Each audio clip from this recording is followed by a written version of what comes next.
Hello friend, welcome to your channel Gyan for exam. आज के इस वीडियो में जानेंगे जो हमारी एक सीरीज शुरू हुई थी क्रॉन पब्लिकेशन की, जिसमें पॉलिटी हम लोगों ने शुरू किया था, जिसका पहला पार्ट और पहला चैप्टर की वीडियो ऑलरेडी आप लोगों के लिए प्रोवाइड करा दी गई है। आज के इस वीडियो में हम लोग उसके अगले चैप्टर को करेंगे, जहां पर सबसे पहला जो पॉइंट होगा उसमें से संबंधित है संविधान पर विदेशी प्रभाव, और हम साथ में करेंगे उसके साथ उद्देशिका से संबंधित जो कुछ संबंधित प्रश्न होंगे वो। आज की क्लास में 2 चैप्टर के हम लोग कंप्लीट करेंगे और लगभग इससे जो प्रश्न हैं अक्सर एग्जाम में देखे जाते हैं, और साथ ही साथ आपके आने वाली जो भी बिहार दरोगा की एग्जाम है, बीपीएससी की है, सीडीपीओ है या फिर जेपीएससी है या अन्य सभी एग्जाम जहां पर आपके जीके की प्रश्न पूछे जाते हैं, जिसमें पॉलिटी एक महत्वपूर्ण रोल अदा करती है, तो इन सभी प्रश्नों को आप जरूर ध्यानपूर्वक देखें और आप आखिरी में ये भी बताएं कि आपको वीडियो कैसा लगा।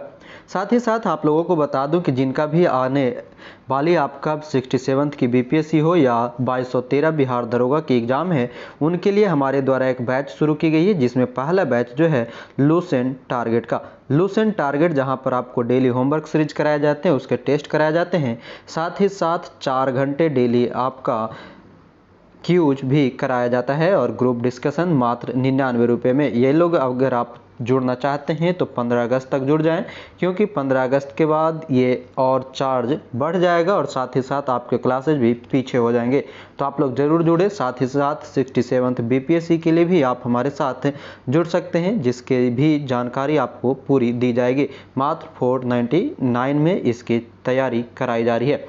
और इन सभी की अधिक जानकारी के लिए आप हमारा नंबर नोट कर लें, 7654957719। इन सभी की जानकारी आपको हमारे द्वारा दिए गए इस नंबर से प्राप्त कर सकते हैं। तो आइए देखते हैं आज की क्लास का सबसे पहला जो चैप्टर है वह है संविधान पर विदेशी प्रभाव।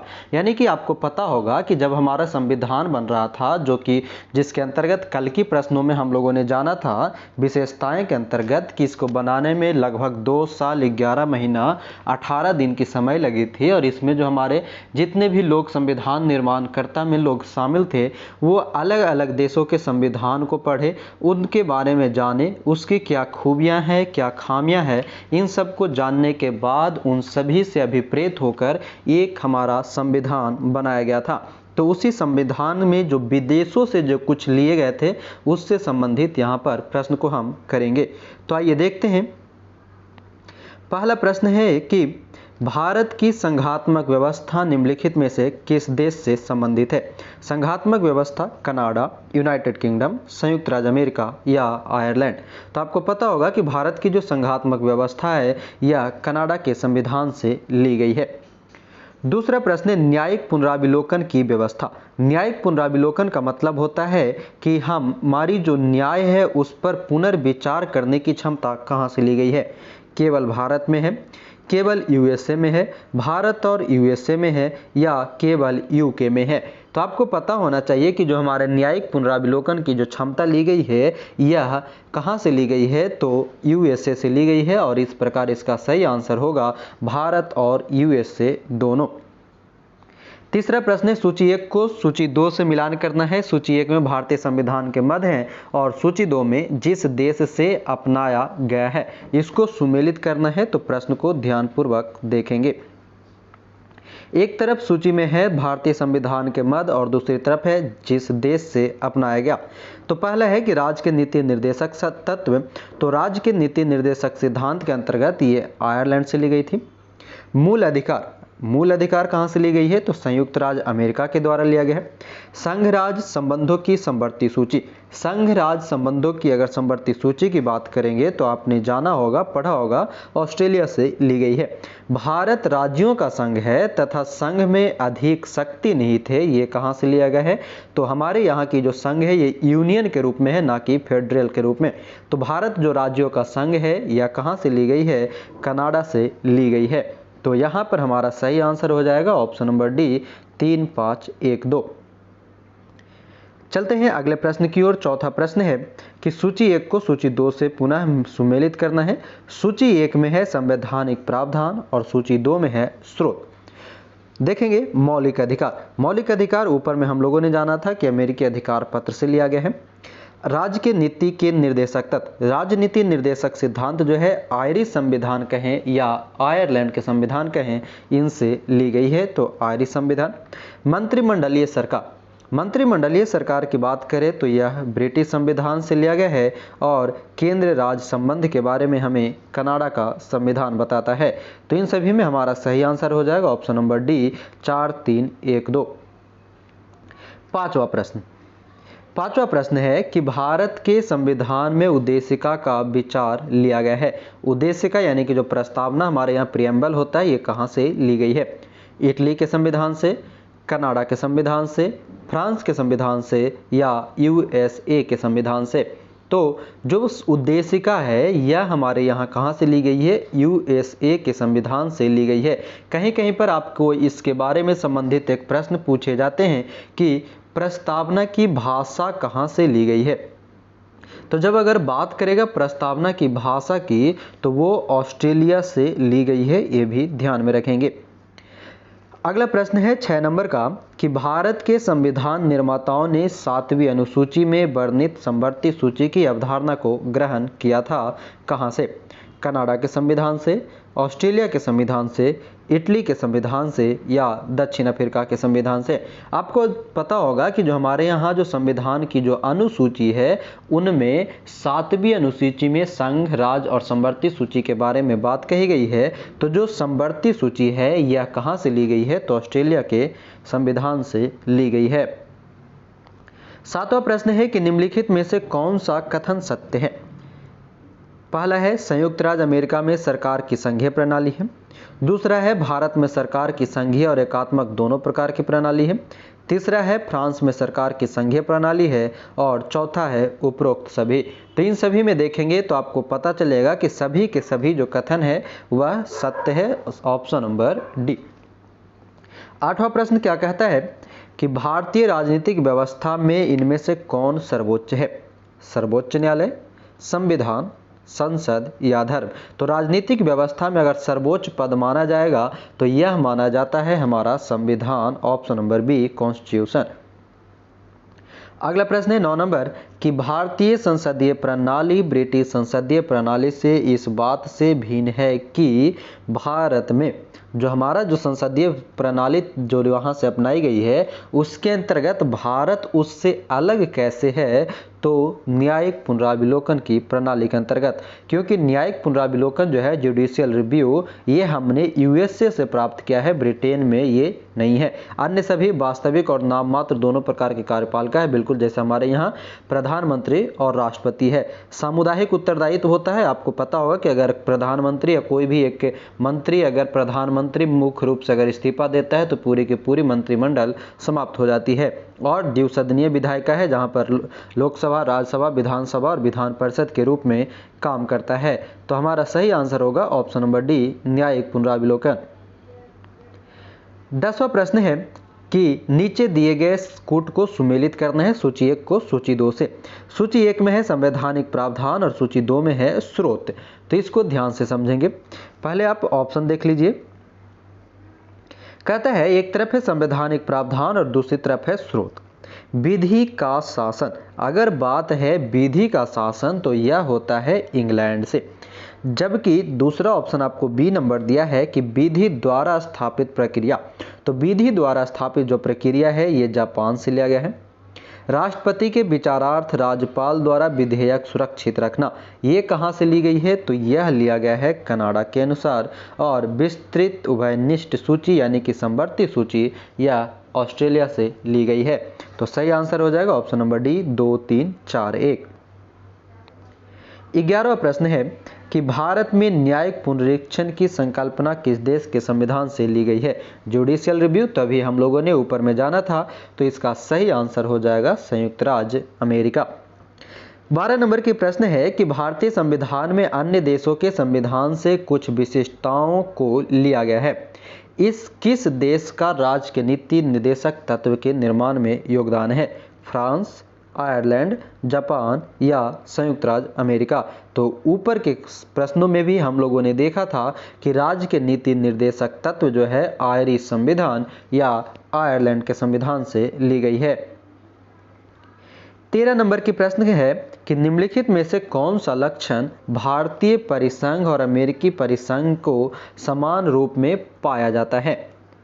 ऑप्शन है आपका एक ही नागरिकता, संविधान की 3 सूचियां, न्यायपालिका की द्वैधता या संविधान के निर्वाचन के लिए परिसंघीय उच्चतम न्यायालय। तो इन सभी में हमारा जो सही आंसर होगा अमेरिका और भारतीय परिसंघ के समान रूप वह है संविधान के निर्वाचन के लिए परिसंघीय उच्चतम न्यायालय, ऑप्शन नंबर डी।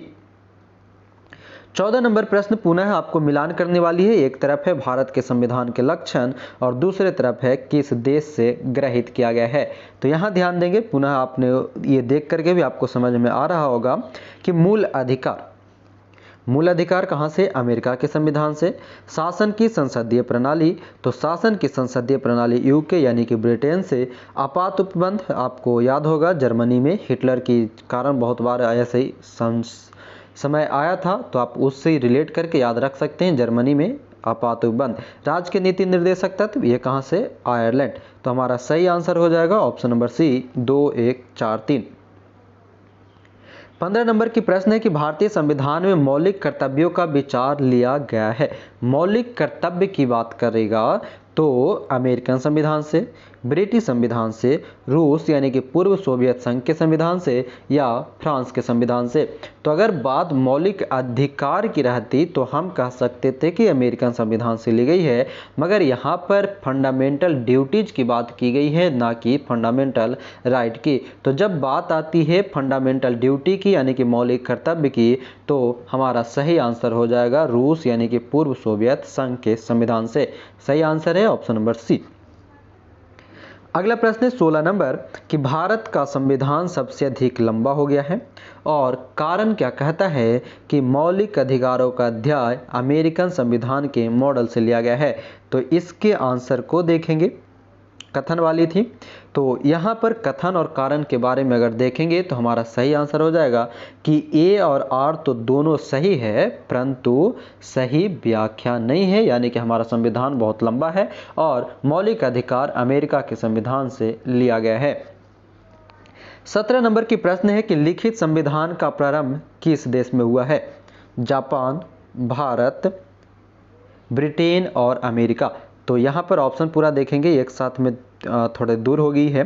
तो प्रारंभ करने की जो श्रेय जाता है सबसे पहले वो अमेरिका का संविधान सबसे पहले हुआ था। और 18वां प्रश्न है कि भारतीय संविधान में सन्निहित मूल अधिकारों की अवधारणा किस देश के संविधान से ग्रहण की गई है। तो मूल अधिकार फ्रांस, ब्रिटेन, अमेरिका या रूस। तो मूल संविधान की जो बात की गई है यह किया गया है संयुक्त राज्य अमेरिका से। तो ये जो प्रश्न थे आपके, ये पूरी की पूरी प्रश्न आपका विदेशी स्रोत से था। और अगला जो प्रश्न है वो करेंगे हम उद्देशिका से। आगे जो हम लोग टॉपिक करेंगे वह है उद्देशिका से संबंधित। तो उद्देशिका से संबंधित कुछ आपको प्रश्न मिलेंगे, इन प्रश्नों को हम लोग करेंगे। और साथ ही साथ आपको बता दूं, अगर आप में से जो भी कोई लूसेंट टारगेट वाली यानी कि आपको आने वाले एग्जाम्स के लिए बहुत ही मदद करेगा इसको पढ़ने के लिए और इसमें टेस्ट देने के लिए, डेली क्यूज करने के लिए। यहाँ पर क्यूज आपको डेली 4 घंटे क्यूज कराए जाते हैं, इसमें आपको टेस्ट कराए जाते हैं। तो इन सभी के लिए आप लूसेंट टारगेट को ज्वाइन कर सकते हैं मात्र 99 रुपये में, जो कि 15 अगस्त से आपका बैच शुरू हो रहा है। और अगर बाद में आप ज्वाइन करेंगे तो फिर आपके चार्जेज भी ज़्यादा हो जाएंगे। तो आप जल्द ही इस नंबर पर संपर्क करके हमें व्हाट्सएप या कॉल के माध्यम से इसमें जुड़ सकते हैं। साथ ही साथ 67th बीपीएससी के लिए भी हमारे साथ जुड़ सकते हैं आप। मात्र 499 में आपको पीटी की संपूर्ण तैयारी कराई जाएगी, वहाँ पर भी आपको टेस्ट, क्यूज ये सभी कराए जाएंगे। तो देखते हैं उद्देशिका से पहला प्रश्न क्या कहता है।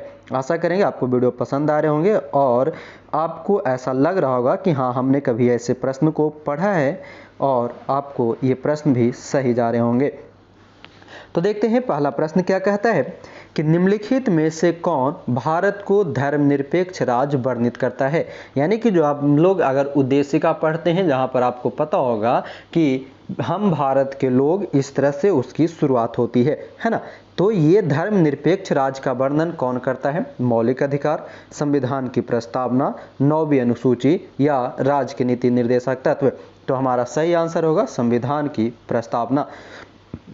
कल की क्लास में अगर आपने पहले इसके पार्ट नहीं देखे हैं तो उसे भी ज़रूर देख लीजिएगा। उसमें हमने बताया था कि संविधान की प्रस्तावना, जिसे हम उद्देशिका कहते हैं, जो कि सबसे पहले किसने पेश किया था, तो नेहरू जी ने ही 13 दिसंबर को ये संविधान सभा के परिपक्ष में रखा था। तो ये वही उद्देशिका आगे चल कर के हमारा प्रस्तावना बन बैठा है। दूसरा प्रश्न है, हम भारत के लोग, be the people of India शब्दों का प्रयोग भारतीय संविधान में कहाँ किया गया है? नीति निर्देशक सिद्धांत में, मौलिक अधिकार में, नागरिकता में या संविधान की प्रस्तावना में? तो हम लोग बचपन से ही पढ़ते आ रहे हैं, हमारे स्कूल में भी हम लोग को पढ़ाए जाते हैं, है ना। जब भी सुबह के टाइम पे प्रेयर होती थी, प्रार्थना होता था, उस समय हम लोगों को ये रिपीट कराया जाता था डेली कि हम भारत के लोग भारत को एक संप्रभु राष्ट्र बनाने के लिए। तो इस तरह की ये जो कथन हम लोग पढ़ते हैं वह संविधान की प्रस्तावना के अंतर्गत आता है। तीसरा प्रश्न है कि भारत एक गणतंत्र है, इसका अर्थ है।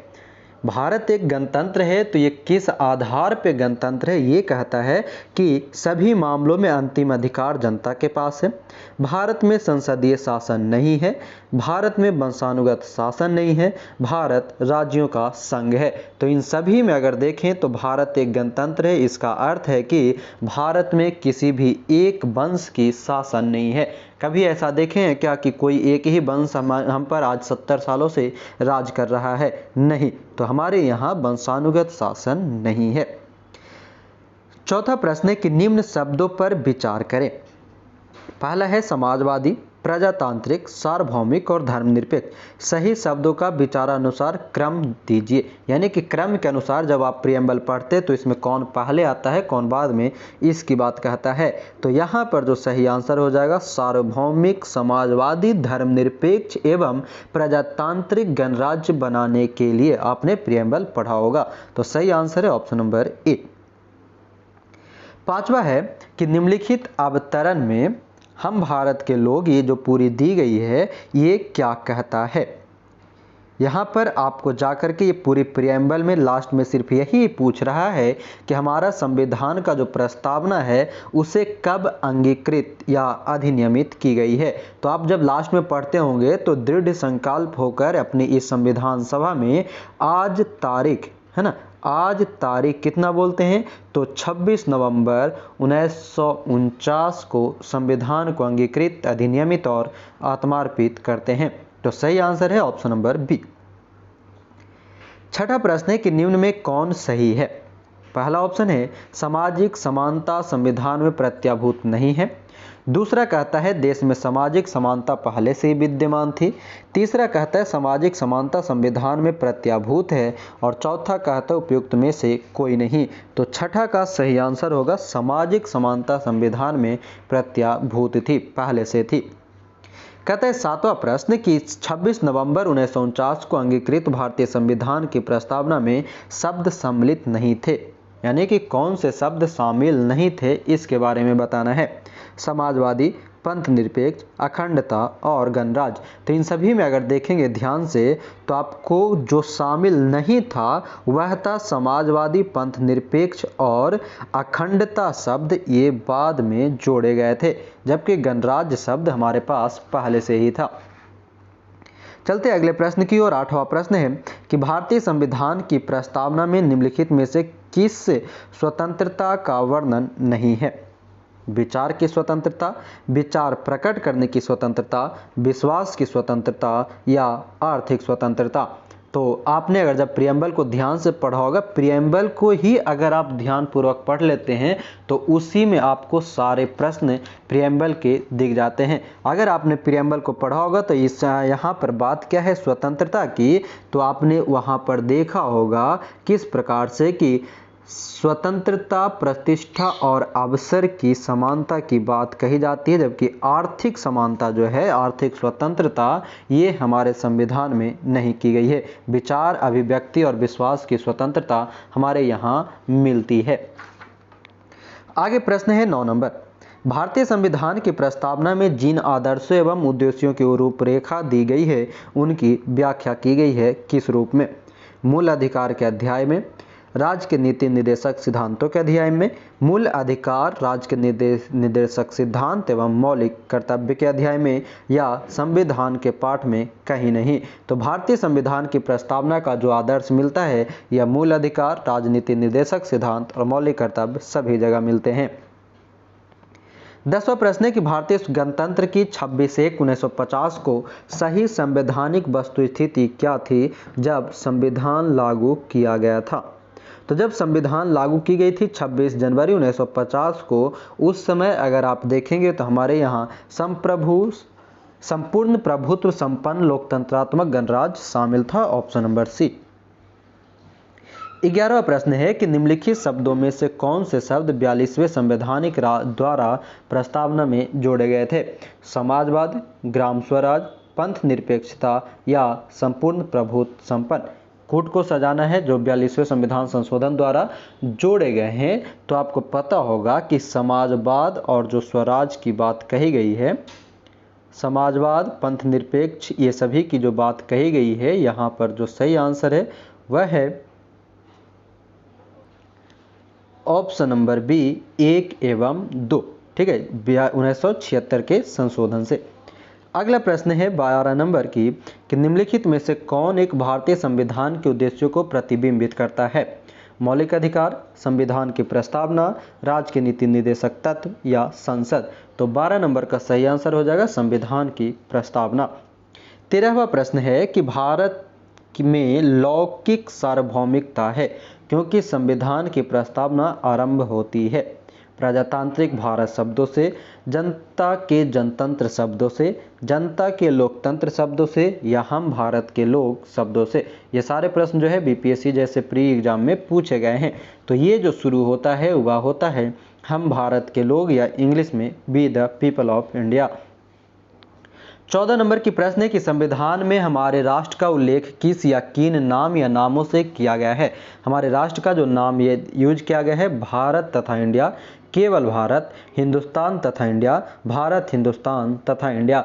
तो जो हमारा संविधान है उसमें हमारे देश का नाम भारत तथा इंडिया लिखा जाता है, हिंदी में भारत और इंग्लिश में इंडिया। 15 नंबर की प्रश्न है कि निम्नलिखित विवादों में से किसमें सर्वोच्च न्यायालय ने प्रस्तावना को भारतीय संविधान की मौलिक संरचना का भाग स्वीकार किया है? सर्वोच्च न्यायालय ने प्रस्तावना को मौलिक संरचना का भाग कहाँ स्वीकार किया है? बेरोबारी संवाद, ए के गोपालन विवाद, प्रीबी पर्स विवाद या केशवानंद भारती विवाद? तो आपको पता होना चाहिए कि केशवानंद भारती विवाद जो कि 1973 में आया था, यहाँ पर उसे मौलिक संरचना बताई गई है। 16 नंबर प्रश्न है कि भारत एक धर्मनिरपेक्ष राज्य है, इसका मतलब है कि भारतीय राज्य क्या है? धर्म विरोधी नागरिकों का समर्थन करता है, बहुसंख्यक समुदाय के धर्म का समर्थन करता है, अल्पसंख्यक समुदाय का धर्म का समर्थन करता है या किसी निश्चित धर्म का समर्थन नहीं करता? तो भारत एक धर्मनिरपेक्ष राज्य है, इसका मतलब ये है कि भारत में कोई भी निश्चित धर्म का समर्थन नहीं की जाती है। अगला प्रश्न है 17 नंबर कि संविधान की प्रस्तावना के बारे में कौन सा कथन सही है? समाजवादी, धर्मनिरपेक्ष शब्द 1950 में लागू संविधान के अंग नहीं थे। दूसरा ऑप्शन कहता है कि उक्त शब्द यानी कि समाजवादी और धर्मनिरपेक्ष 1977 के संशोधन द्वारा जोड़े गए या 1985 के संशोधन द्वारा जोड़े गए या संविधान की प्रस्तावना के अंग नहीं है। तो आपको पता होना चाहिए ये सभी समाजवादी, धर्मनिरपेक्ष 1950 से ही लागू नहीं थे। 18वां प्रश्न है कि भारतीय संविधान की प्रस्तावना के सिलसिले में निम्नलिखित में से कौन सा क्रम सही है? तो इन सभी में अगर क्रम को देखा जाए तो सार्वभौम, सत्ता संपन्न, समाजवादी, पंथ धर्मनिरपेक्ष, गणतंत्र, जनवादी होता है। ये भी प्रश्न देखिए आपको दिख रहा होगा बीपीएससी की परीक्षा में पूछी हुई है। 19वां प्रश्न है कि सभी व्यक्ति पूर्णतः और समान रूप से मानव है, यह सिद्धांत जाना जाता है। सार्वभौमिकता, समष्टिवाद, समाजवाद या अंतःक्रियावाद? तो सभी व्यक्ति पूर्णतः और समान रूप से मानव है, यह कथन मिलता है हमें सार्वभौमिकता से। 20वां प्रश्न है कि संविधान को एक पवित्र दस्तावेज किसने कहा है? B.R. अम्बेडकर, महात्मा गांधी, दीनदयाल उपाध्याय या मोहम्मद अली जिन्ना। तो संविधान को एक पवित्र दस्तावेज के रूप में जो बताया गया है वह है आपका B.R. अम्बेडकर के द्वारा। 21वां है कि भारत के संविधान में आमुख का लक्ष्य उसके सभी नागरिकों के लिए सुनिश्चित करना है। पहला कि सामाजिक तथा आर्थिक न्याय, दूसरा विचार तथा अभिव्यक्ति की स्वतंत्रता, तीसरा अवसर की समानता और चौथा व्यक्ति की प्रतिष्ठा। इन सभी में सही उत्तर क्या हो जाएगा? तो 21 का जो सही आंसर है सभी चारों, ऑप्शन नंबर डी सही है। 22वां प्रश्न कहता है कि भारतीय संविधान की प्रस्तावना में भारत को किस रूप में घोषित किया गया है? तो इन सभी ऑप्शन को अगर आप ध्यान से देखेंगे तो भारत को किस रूप में घोषित किया गया है? एक सार्वभौम, समाजवादी, धर्मनिरपेक्ष और प्रजातांत्रिक गणतंत्र के रूप में। 23वां प्रश्न, निम्नलिखित में से किसने भारतीय संविधान की प्रस्तावना को हमारे संप्रभु प्रजातांत्रिक गणराज्य की जन्म कुंडली कहा है? संप्रभु प्रजातांत्रिक गणतंत्र की जन्म कुंडली के नाम से किसने कहा है? तो जवाहरलाल नेहरू, वल्लभ भाई पटेल, B.R. अम्बेडकर या K.M. मुंशी। तो सही आंसर है option number D, K.M. Munshi, इन्होंने जन्म कुंडली कहा था। 24वां प्रश्न है कि समाजवादी शब्द उद्देशिका में जोड़ा गया। समाजवादी शब्द किस समय जोड़ा गया? 42वें संविधान संशोधन, 44वें संविधान संशोधन या 52वें संविधान संशोधन या उपयुक्त में से किसी के द्वारा नहीं। तो सही आंसर हमारा हो जाएगा 42वें संविधान संशोधन 1976 के माध्यम से। 25वां प्रश्न है भारत के संविधान के उद्देश्यों में से एक के रूप में आर्थिक न्याय का किस में उपबंध किया गया है? आर्थिक न्याय के रूप में जो उपबंध किया गया है यह है उद्देशिका और राज्य की नीति के निर्देशक तत्व के लिए, ऑप्शन नंबर बी। 26वां प्रश्न है 26 नंबर का, कहता है निम्नलिखित में से कौन सा शब्द भारत के संविधान की उद्देशिका में नहीं है? समाजवादी, पंथनिरपेक्ष, प्रभुता संपन्न या लोक कल्याण। तो आपको पता होगा कि लोक कल्याण शब्द हमारे उद्देशिका में शामिल नहीं है। 27वां प्रश्न है कि संविधान की उद्देशिका के संबंध में निम्न कथनों पर विचार करिए और दिए गए कूट की सहायता से बताइए कि इनमें से कौन सही है। पहला कथन कहता है कि पंडित नेहरू द्वारा प्रस्तुत ऑब्जेक्टिव प्रस्ताव अंततोगत्वा उद्देशिका बना। बिल्कुल। इसकी प्रकृति न्याय योग्य नहीं है, इसका संशोधन नहीं किया जा सकता या संविधान के विशिष्ट प्रावधानों को यह रद्द नहीं कर सकता। तो 27 का जो हम देखेंगे अगर आंसर, तो क्या कह रहा है, कौन सही है? तो ये बिल्कुल सही है, एक नंबर। दूसरा नंबर भी सही है और चौथा नंबर सही है, यानी कि 1, 2, 4 संविधान में संशोधन किया जा सकता है, यहाँ पर नहीं दिया है, इस कारण से वो गलत है। 28वां है कि भारत के संविधान की उद्देशिका में कितने प्रकार की न्याय की व्यवस्था की गई है? तो उद्देशिका में हमें 2, 3, 1, 4 कितने प्रकार की न्याय है? तो हमें 3 प्रकार की न्याय दी गई है ना। सामाजिक, आर्थिक एवं राजनैतिक न्याय की बात की गई है। अगला प्रश्न है 29 नंबर कि भारत के संदर्भ में निम्न में से कौन धर्मनिरपेक्ष शब्द का सही भाव व्यक्त करता है? भारत में अनेक धर्म हैं, भारतीयों को धार्मिक स्वतंत्रता प्राप्त है, धर्मानुपालन व्यक्ति की इच्छा पर निर्भर है, या चौथा ऑप्शन है आपका कि भारत में राज्य का कोई धर्म नहीं है। तो हमारा सही आंसर हो जाएगा भारत में राज्य का कोई धर्म नहीं है। और आखिरी प्रश्न है कि भारतीय संविधान की उद्देशिका में संशोधन किया गया था 17वें संशोधन द्वारा, 24वें संशोधन द्वारा, 42वें संशोधन द्वारा या 44वें संशोधन द्वारा। तो भारतीय संविधान के उद्देशिका में जो पहली बार संशोधन की गई वह है 42वें संशोधन द्वारा 1976 में। तो ये थे आपके उद्देशिका से संबंधित और विदेशी प्रभाव से संबंधित सारे प्रश्न। आपको PDF भी हमने प्रोवाइड करा दिया है, आप टेलीग्राम पर जाकर के डाउनलोड कर सकते हैं। टेलीग्राम की लिंक नीचे डिस्क्रिप्शन में दी गई है। साथ ही साथ आप लोग जो भी ज्वाइन करना चाहते हैं, समय बहुत कम है, आप लोग जिनका भी दरोगा का एग्ज़ाम है, BPSC का एग्ज़ाम है, वो लोग जुड़ जाएं। आज ही 99 रुपया ही मात्र लग रहा है, जहां पर आपको 4 घंटे क्यूज है, डेली आपको टेस्ट है है ना, अन्य सभी सुविधाएं आपको प्रोवाइड कराई जा रही है। साथ ही साथ बीपीएससी वाले लोग बीपीएससी वाले बैच में ज्वाइन कर जाएं। मात्र 499 में आपको पूरी पीटी की संपूर्ण तैयारी, वहां पर भी क्यूज टेस्ट कराए जाएंगे। तो आशा करेंगे आपको वीडियो पसंद आए होंगे और अधिक जानकारी के लिए हमारा नंबर है 7654957719। इस नंबर को आप नोट कर लें, स्क्रीनशॉट करके रख लें और फ्री होने पर आप संपर्क कर सकते हैं कॉल और व्हाट्सएप के माध्यम से। तो मिलेंगे ऐसे ही अगले वीडियोज़ में। आप हमें ज़रूर कमेंट करके बताएंगे वीडियो कैसा लगा और क्या ये सीरीज आपके एग्ज़ाम्स के लिए लाभदायक है। तो आज के लिए आपका बहुत बहुत धन्यवाद हमारे साथ जुड़ने के लिए। वीडियो पसंद आने पर आप एक बार अपने दोस्तों के साथ शेयर, लाइक और चैनल पे अभी नए हैं तो चैनल को एक बार चैनल के साथ आप ज़रूर जुड़ जाएं बेल बटन को ऑन करके। तो मिलते हैं अगले वीडियो में। जय हिंद, धन्यवाद।